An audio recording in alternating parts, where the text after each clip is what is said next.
A lot of the main things are framing and engraving. They're big sellers, and woodshop as well. We also do the store. We offer cake decorating classes, we offer pottery classes, we do the ceramics. It's something that families can come do, but it's also something that a single soldier can come do. And even if you don't feel like you're good at it, it still can be an outlet.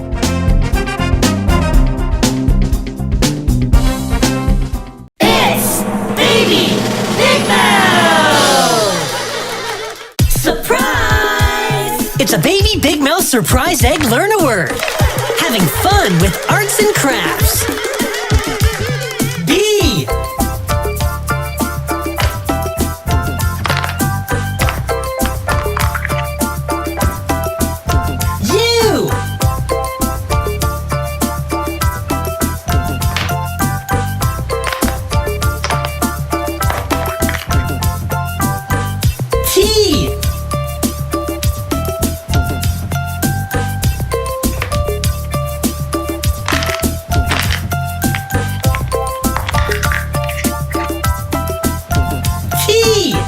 T. T.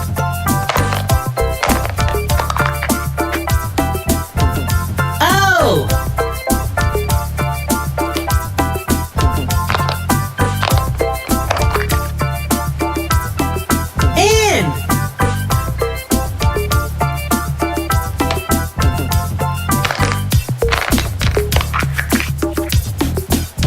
S.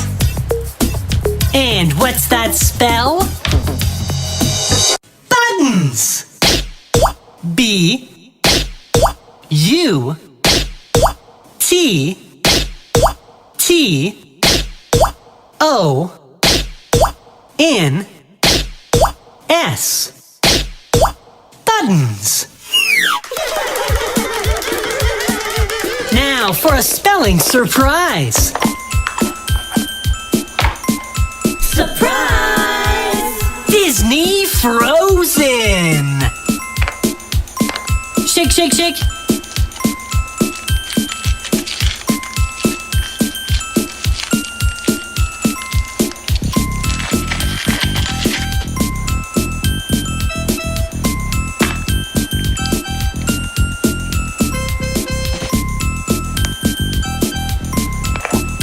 Pop. Disney Frozen. Fun figurines. Whoa.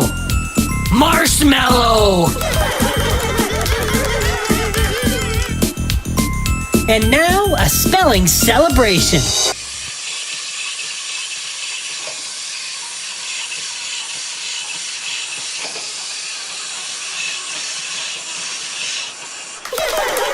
Thanks for cracking us up. Bye-bye. It's Baby Big Mouth! Subscribe for surprises.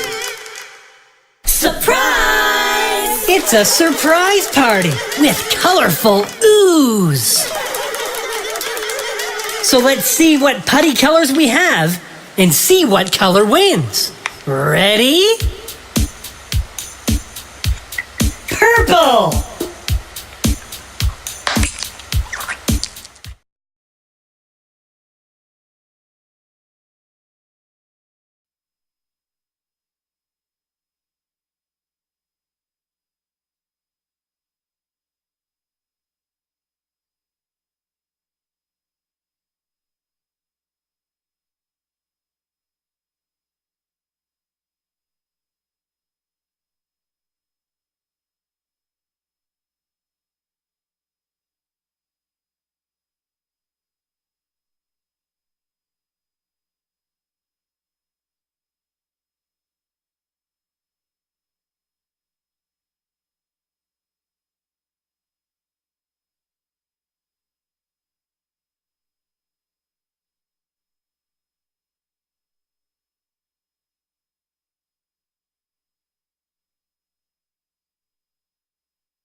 Our next design era is the arts and crafts era.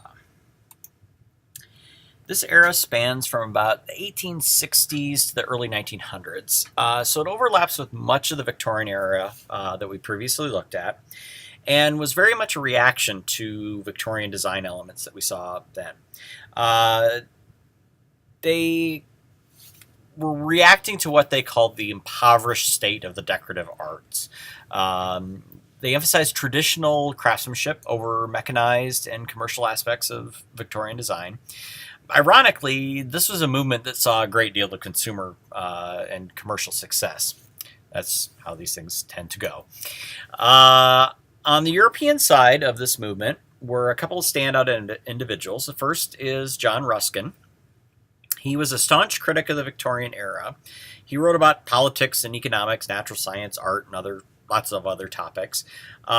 He was very much a cross-genre kind of guy. He probably would have made a very good IDS major. He was one of the first to write about what we would now call environmentalism. Sustainability and the importance of human craft were common topics for him in his writing. In his art, Ruskin's main works revolved around utilizing the handcrafted look and themes of the medieval era in Europe. He saw it as a nobler age than the one that he found himself in. Like I said, he was a critic of his times. He used a great deal of ornate and painstaking detail in his works, trying to evoke that feeling of the pre-mechanized world. The other prominent British designer of this era would be William Morris. And again, he was a writer and artist and did quite a bit of work with textile design, actually. Again, he used more natural elements, trying to work against the mechanization of art and design that he saw happening in the Industrial Revolution in the Victorian era. In the United States, the giant standout individual in the arts and crafts movement is Frank Lloyd Wright. He was most famous for his architectural works and interior design. We have many, many fine examples of his work right here in the Midwest. I'm actually from up by Mason City in Iowa, and we have a number of homes and commercial buildings there that are still in active use that were designed by Frank Lloyd Wright and his designers. Many homes and buildings like this exist throughout the Midwest and the East. This is one of his stained glass windows. It's called the Tree of Life, rather. It uses natural themes, but it does it in a more geometric display than what we saw with Ruskin and so forth before. It's an attempt to combine the aesthetic of nature with the mathematical engineering of human endeavors. So it's kind of, Frank Lloyd Wright was really big on trying to say, hey, nature is very important. I want to have nature in all of my work, but I also want to be able to combine that with the human, straight lines and angles and things like that. So it was an interesting play between the two. This creates, a very striking display, and it looks interesting and even somewhat contemporary, even, nearly a century later. This is the Johnson Wax headquarters in Racine, Wisconsin. Again, we see the hand of nature here. You have to have columns to hold up the ceiling. So, why not evoke things like giant mushrooms or trees or something like that and have the light filtering through stained glass, so it's sort of like filtering through the leaves, in a forest canopy. Why be plain when you can make an office look interesting? I wish more offices were built like this. I would very much prefer to work in something that was kind of cool looking than all the boring cubicles I've spent most of my adult life in. Frank Lloyd Wright did a lot with furniture as well.